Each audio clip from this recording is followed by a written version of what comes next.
Então eu trago para você que, de fato, quem pode provocar o Supremo Tribunal Federal a produzir uma súmula vinculante.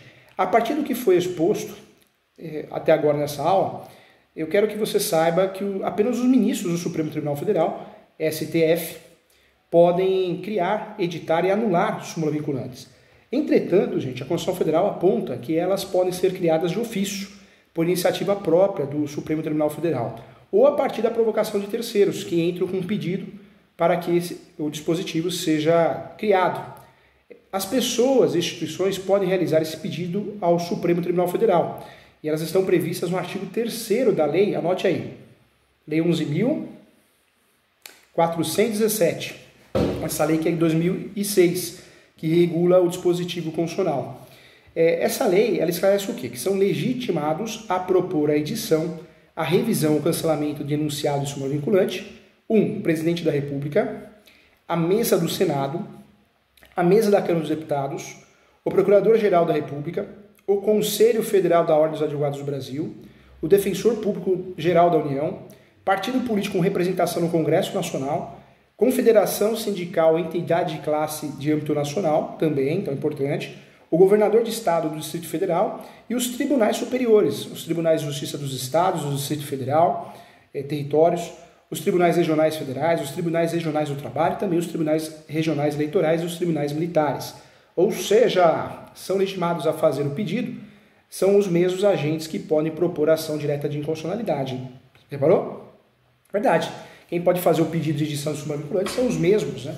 Os mesmos que têm aí a legitimidade ativa para propor ação direta de inconstitucionalidade e ação declaratória de constitucionalidade prevista no artigo 103 da Constituição Federal. Além dos que a lei específica, a lei acaba apresentando, é importante destacar também que esses mesmos legitimados não podem pedir de fato a criação de uma súmula vinculante, mas também pode pedir sua edição ou cancelamento, tá? Então, ponto importante. Então, não só a edição, mas a sua revisão ou cancelamento. Qual a diferença entre súmula e súmula vinculante? Vamos lá. Eu trago para você que, embora nomes similares, as aplicações das súmulas e súmulas vinculantes são completamente distintos, de fato. A súmula é a formalização de como um determinado tribunal encara um assunto específico, tornando a sua jurisprudência sobre o tema pacificada. Com isso, dando mais segurança jurídica para ingressar na justiça com uma demanda próxima à da súmula. A súmula, portanto, é uma visão jurisprudencial, é um consenso chegado pelo tribunal. O tribunal chegou a um consenso de determinado assunto, em específico sobre tal tema. Diferente dos tribunais que possuem diferentes jurisprudências sobre diferentes temas, né? Criando suas próprias súmulas, e é o caso, cada tribunal tem sua súmula. Embora exista certo esforço para padronizar a jurisprudência, é muito difícil, o Brasil é muito grande, não há garantia de que uma súmula do Tribunal de Justiça de São Paulo vá ser aplicada igualmente no Tribunal de Justiça do Rio Grande do Sul, Rio de Janeiro, por exemplo. Já a súmula vinculante, por outro lado, é um tipo de súmula realizada exclusivamente pelo Supremo, que tem como base uma matéria constitucional. É diferente das súmulas comuns. Obrigatoriamente terá que ser seguida por todo o Poder Judiciário e pela administração pública. Olha a diferença aí. Ou seja, eu quero trazer para você que enquanto uma súmula comum é um entendimento pacificado, jurisprudencial de um tribunal apenas, sobre um tema do direito, a súmula vinculante é uma, de fato, né, normatização vinda do Supremo, que obriga o Judiciário e o Executivo a cumprir determinada norma constitucional, conforme for apontada pela súmula vinculante. Tá? Então é importante. Quais são as súmulas vinculantes mais importantes? É difícil falar, todas elas são importantes, né? Mas eu trouxe uma seleção aqui para você. Eu defini a importância de uma súmula vinculante, não é fácil, né? Porque todas são importantes, uma vez que a importância dentro do mundo jurídico é grande, claro. Mas vamos tratar das mais importantes dentro dos nossos temas aqui, tá bom? Então, você já sabe, então, que para fazer uma súmula vinculante, você precisa, né, a súmula vinculante tem requisitos para isso. E esses requisitos devem ser respeitados. O surgimento da súmula vinculante no Brasil, ela surgiu apenas em 2004, hein, gente, com a aprovação e aplicação da Emenda Constitucional 45 de 2004.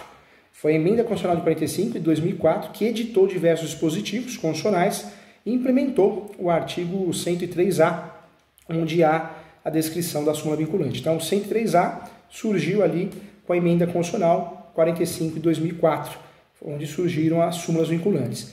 O objetivo é uniformizar, você já sabe que é uniformizar. Já sabe também quem pode pedir a edição da súmula, né? Só o tribunal que pode aprovar. Tem que ter, então, controvérsia sobre o tema, reiteradas decisões sobre o tema, a aprovação pela maioria dos ministros, ou seja, pelo menos aí 2/3, ou seja, 8 dos 11, são 11 ministros. Nós temos também uma lei que regulamenta esse assunto, que é a Lei 11.417, que trata, no seu artigo 3º, quem pode propor a revisão, cancelamento e o enunciado, né, de súmula vinculante, a criação dessa súmula vinculante. Então você já sabe que da Lei 11.417, nós temos vários ali que podem, né? Então você já está craque no assunto. A diferença então é que a súmula vinculante de fato ela padroniza a nível Brasil e também a administração. Vamos lá, vou trazer algumas súmulas importantes aqui. Quero trazer para você a súmula 11. A súmula 11, súmula vinculante, esclarece o quê? Que é lícito o uso de algemas em casos de resistência e de fundado receio de fuga ou de perigo à integridade física própria ou alheia, por parte do preso ou de terceiros, justificada excepcionalmente por escrito, sob pena de responsabilidade disciplinar civil e criminal. Penal, que é criminal, né? Do agente ou da autoridade ou a nulidade da prisão. Então, essa é uma súmula conhecida, é tão debatido esse assunto, né? O uso de algemas, então é uma súmula conhecida. Outra súmula que é conhecida, a 25, é lista a prisão do depositário infiel, qualquer que seja a modalidade de depósito. Lembrando que o depositário infiel, na verdade, não vai preso, né? Então é ilícita a prisão dele. Essa súmula acabou com o depositário infiel, a prisão do depositário infiel. Então hoje na prisão civil nós só temos os alimentos, quem não paga a pensão alimentícia. Então é ilícita a prisão do depositário infiel, qualquer que seja a modalidade de depósito. Acabou com a prisão civil nessa modalidade.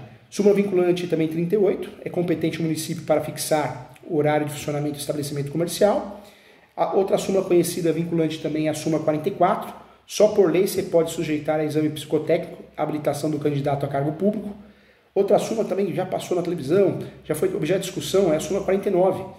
Ofende o princípio da livre concorrência de lei municipal que impede a instalação de estabelecimentos comerciais do mesmo ramo em determinada área também, uma súmula conhecida também. Então, muitas súmulas que já foram objeto de discussão, polêmicas também, mas você agora entende o assunto para poder falar de jurisprudência, tá bom? Agradeço a você e até a próxima aula.